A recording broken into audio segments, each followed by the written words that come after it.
won it, second game in a row. And the expectation has changed. Now, you have the number 20th ranked team in the country come in and, yes, you can say Bryce Love wasn't there, but like I've been telling people, one player doesn't make a team. And I'm going to continue to say this as long as I can speak and stand before you in this position. I could care less about one player, and I could care less about a team that we face. Beaver football is changing. And, again, this is evidence of it. Disappointed, yes, but still encouraged and still encouraging all of our players. The season's not a wash because anytime you're able to line up, put a helmet on, and compete, that's always a blessing. So, with that being said, I'm proud of our players. Not one of them can I think in my head right now that I'm disappointed in, nor do I have a regret for anything that any player did. That was a great team. That was a great game, and there were strides made. So, questions? Dan? Corey, I know last week after the loss, you said that you saw the right kind of emotion from the team. What did you see in the locker room after a tough one like this? Oh no, this team expects to win because they get it, and it's the same kind of emotion, right? Just had to calm them down to make sure they still understood where they are, where we are, and what we've been through, and where we've come from, from there to now. So it's the right kind of emotion. Now, that just has to translate, right? It has to translate into the win and loss column. But they have the right kind of emotion. Those guys want to compete. They want to play.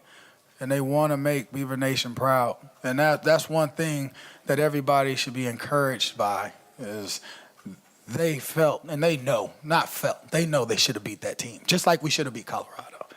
We should beat everybody that we line up against. That's our mindset. That's why we play. So their emotions were the way they should be. And then 2 turning point plays in the game. One, Ryan's fumble. What did you see there? And then also the 4th and 10 conversion by Stanford on that game-winning drive. Yeah. I mean, ball security, right? You got to protect the football. You can't have turnovers in that scenario. We're milking the clock. Driving down, probably going to leave them with a minute. Even if we were to punt, minute, and I believe they only would have had 2 timeouts left. The defense was playing really good football. And then the 4th and 10, receiver hits us down the seam, makes a really good catch there in 2-man with the underneath trail coverage that we were in. They didn't make that play before, right? And then it was a well-contested catch. So you look at those 2 plays, and again, in those moments, I guess right there, it's hard for me to even say we got to get used to playing big in big moments because we could be having a different conversation had 1 or 2 plays went differently. And, instead of standing or sitting up here and having a conversation about lack of effort or having a conversation of ill-prepared or having a conversation of too many administrative penalties, we're not having that conversation. We're talking about 2 competitive plays, one that actually 2 that were in Stanford's favor and were the difference in the game. When you get in a situation like that, you just gotta, because I can't even look at the defensive call and say it was a bad call. It's just you gotta give Stanford their props. On both, right? Defense made a play, offense made plays, and they deserve this. They deserve that win. So. Corey, you mentioned it's changing now. That the attitude's different. The team's approaching differently. How has that happened? Well, I don't want to say changing. It has changed. How did it happen? It's just a different mentality, right? How did you do that? Well, my mentality, I always believe that a team's going to take on the identity of the head coach. And I'm no one to be pushed around. So obviously you're going to develop a team that's like that. And everybody's going to take notice to it, right? Because and I don't want to sit here and say I. So let me go ahead and step back. Myself, my staff, administration, everybody understands the goal, okay? And I've been blessed and fortunate enough to be given an opportunity to showcase my talent and have some input as far as on what I believe a football program should look like. And I have a great group of guys around me that believe the same. So when I say it has changed in the personalities and the energy, just period, that everyone brings, not just myself alone. It's liberating almost, right? You teach these young men how to play a game within the game, and then you show them that you have their best interest at heart, but it's not fake, it's not phony, right? I don't do fake or I don't do phony, and I believe players, I believe they feel that, they know that. And so as far as myself and my staff, for those players, we want to be the type of coaches that they want to run through brick walls for, because we believe in them. And, now they trust us. So that's the change. Because at the end of the day, what was different? You've seen those same plays earlier in the season. They're just running them differently. Now, I do believe, and I've said it before, coaching rhetoric, people say, well, football is 80% or 90%, physical or mental, and 10 and 20, and I believe it's 100% mental. I know. I don't believe. I know. And those young men in that locker room are proof of it, right? So it doesn't matter who's at the helm, right? It has to be the right kind of who at the helm. And so when you have the right who, change happens. The message was against Colorado was to inflict pain. So what was it tonight? Tonight, it was much of the same, but it was to win. It was to finish the drill. So we understood the phases of the pain principles, and they enjoyed it and they embraced it. So the goal tonight was to inflict pain as usual. That'll never change. And to win. And so, and the result was obviously, not what it was, but I felt the guys fought hard. I know they fought hard, and I know that they stayed focused on the goal. It was just, again, in the game of football, man, things happen. And they happened at the wrong time, in the wrong situation, and we didn't achieve our goal. Corey, in your first week and a half, you were pretty open about the fact that you were still talking with Gary. Are you talking with Gary still, and did you talk with him today? I have gone back and forth with text, I want to say, over the weekend. I have not spoken with him since then. Just he was checking on me, seeing how I was doing, and just told him that I missed him, and if he would be around, love to sit and talk to him, So that's been the communication. I'm pretty sure I'll be talking to him after this. Corey, on that last timeout, in the last touchdown that Stanford scored, were you trying to call timeout on the sidelines? Yes. We wanted to call a timeout just to talk to him. We knew that when they got down there, we knew they were going to throw fades. So what I wanted to do, we wanted to speak with both corners and let them know, get them prepared. We understand that there's a size difference, right? There's going to be a matchup issue, but just kind of settle them in and just let them go play and not worry about, what could be. Did the ref not see you trying to call? Yeah, he didn't, and that's okay. Yeah, that's okay because we got the timeout. At the point that we got the timeout, that's on us. I'm not going to put that on the ref. And talk about your defense. Stanford under 100 yards rushing, and you're down 3 or 4 corners, and they didn't pass very well either. Talk about that. Right. Well, again, so what I believe is as long as you have a body, right, and someone that you've evaluated in recruiting, it's up to a coach to develop those players. So, a lot of times we look for athletes to be, already like a finished product. And so the defense did a good job. Even the young secondary, they did a good job of understanding their roles. They're coming along nicely in their development. And it doesn't matter. As long as you have the players for the position, you'll be okay if you know how to coach. If you know how to coach, then you'll have the outcome like that. Now, because you look at Xavier Crawford, right? No one knew who Xavier Crawford was when we stepped on the field with Minnesota the first game last year. And then, there you go, Xavier Crawford. He just takes off. What has been done is just settling these young men down, simplifying some things, letting them play to their God-given ability and fly around and make plays. So, this, for me, I'm not surprised. I'm not shocked. Given the tweaks to the defensive philosophy, I see it like that moving forward. You just kind of wish that this was a different start, right? A different day, but it is what it is, and we'll handle it. Those young guys, they'll handle it, and they'll keep getting better. That's what they'll do. Thanks, Coach. All right.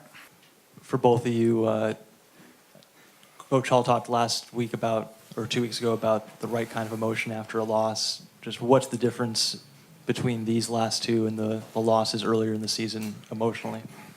I say the fact that it's not like, oh, here we go again. It's the fact that we should have won that game.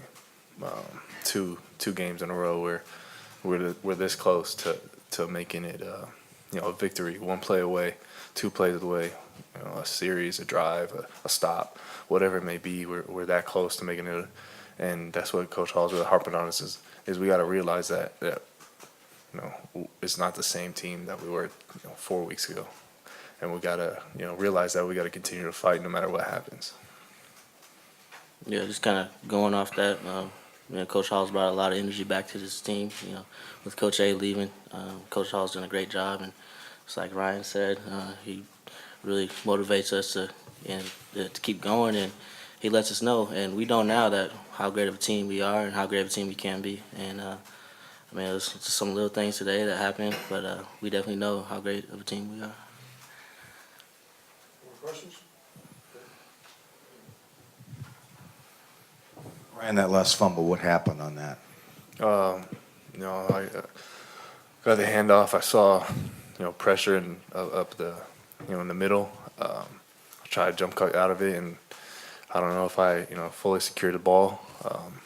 Definitely, obviously, didn't have 2 hands on it. Maybe I was still trying to get it from Darryl. I got to go back and look at the film, but all I saw was penetration. I tried to make a jump cut, and a kid stuck his hand out and was on the ball, and I just popped out. I tried to fight for it, but couldn't get it back. For either one of you players, fans were really into it tonight. It was kind of electric out there. It was so close to winning.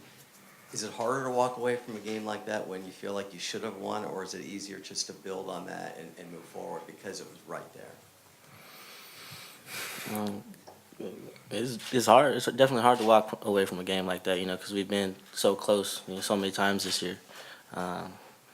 And just seeing all the fans out there, they really got things going tonight, and that's one of the loudest times I've ever heard. And but it was hard to walk away from a game like that because we know we had every right to win that game. Yeah, like you said, it's definitely hard to walk away knowing that we should have won, but I just can't thank Beaver Nation enough for all the support. Even in times like we've been in the past 3 years not having winning seasons, they're still showing out. They still got love for us no matter what. And you don't see that in a lot of places. Talking with guys from different schools and stuff, they're saying if they're having a losing season, their stands are empty. For us, Beaver Nation's there for us no matter what. We may be 1-9 or 9-0, and they're still gonna be loud. They're still gonna be there for us. Both you guys talk about the defensive effort by your team. Please. Say that again. I'm sorry. Talk about your defense or the Oregon State defense tonight. They were outstanding today. They held a team that's been rushing for over 200 yards at least a game. Unfortunately, Stanford's running back. Their starting running back wasn't starting, but their backup running back, Cam Scarlett, he's just as good.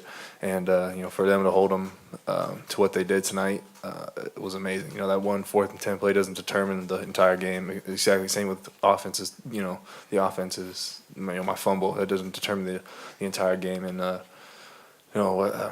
I said, if we just go back and watch the film and continue to learn from this, continue to grow, we're going to come back and we're going to continue to fight. Ryan, did Coach Hall have any message for you after that fumble? Did you guys have any conversation? Just keep my head up. It's just one play, doesn't define the game. And he's always going to love me no matter what happens. So, I trust Coach Hall. Being in the position that he is, it's hard to come in, and what he's doing, I think he's doing a great job. The way he's handling, the whole situation with us and trying to keep us in the right direction. And I'm gonna follow him into battle. He's gonna follow me if I need him. 2 questions. One, Ryan, the fumble in the first half with you and Darryl, was there just miscommunication there on that zone read? What happened on that play?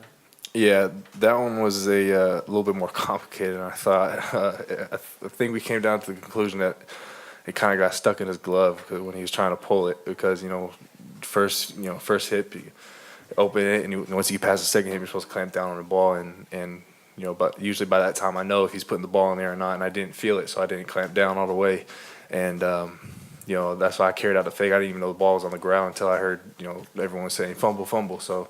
It was just miscommunication, and that's one of the things that we're going to have to continue to work on in practice, getting the mesh and getting the reps at it, and it's definitely a fixable problem. And lastly, we saw the emotion that Coach Hall had against the Colorado, and after the Colorado game when he addressed you guys. Was his final speech to you in any way similar or in tone? What was it like? Yeah, definitely. It's always going to be high energy, high emotion, and he told us that it's not going to be the same speech as with the last game, in the sense that even though we didn't necessarily walk away with a win, we still we still achieved something.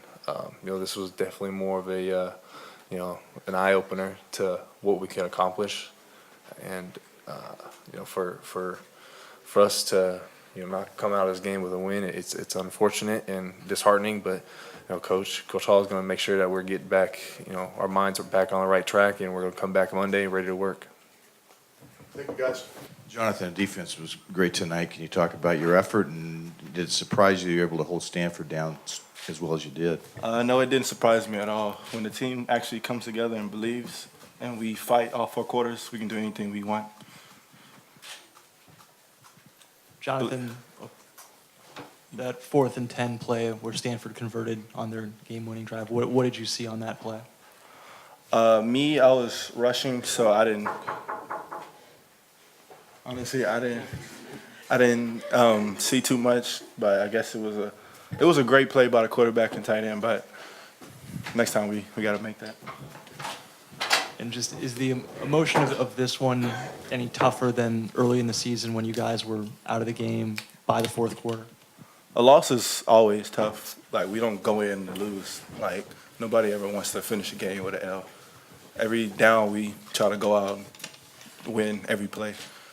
Every loss it sucks. But we're just going to take this pain and we're going to use it for the next game and fight. One last question. This is Omar Hicks on Navy. Questions? Danny? Just Omar, on your interception, what did you see on that play? I just read it like Number 2, he did a corner route, and then number 1 just came in right at me. Coach Hall was teaching me all week, like read the routes all week, so I just jumped it. Has it been tough in that secondary with all the injuries that you have? I mean, you've got 3 guys in there who don't have a lot of experience, including yourself. Not at all. Coach Rush and Coach Hall, like, they raised some dogs. We gonna eat. Plain and simple. Any more questions? Right in the back. Just talk about the progression as a whole for the defense coming into a game like against UW here, where you guys held them down to 7 points in the first half and then kind of got lost in the second half. But just that progression where you guys are now playing a full game on defense. We just have to make sure we came out every play. Every play, everybody was communicating great, making sure everybody stay focused, get their gap, play hard every single down. Everybody just believed that we can come out with this win. Unfortunately, it didn't happen, but we're still coming for the next win. We started paying more attention to the little things. We don't point fingers as much. Like we know our offense sometimes don't put up as many points, and we used to get mad at that. But today we just buckled up, and the last couple of weeks we just been trying to do our thing and just not worry about it. Just control what we can control. That's all. Guys, after Ryan's fumble, either at that point or after the game, do you say anything to him, or do you just kind of let him be? We just played ball after that. Still got to play ball. Next time, he's not going to fumble. I know that. I believe in him. Next game, we're going to come out with a win. The nation's leading rusher didn't play for them. Did you guys talk about before the game at all? Or were you kind of bummed that you didn't have an opportunity to play against him? It don't matter who comes out to play. We're still going to come out and stop the run, stop the pass.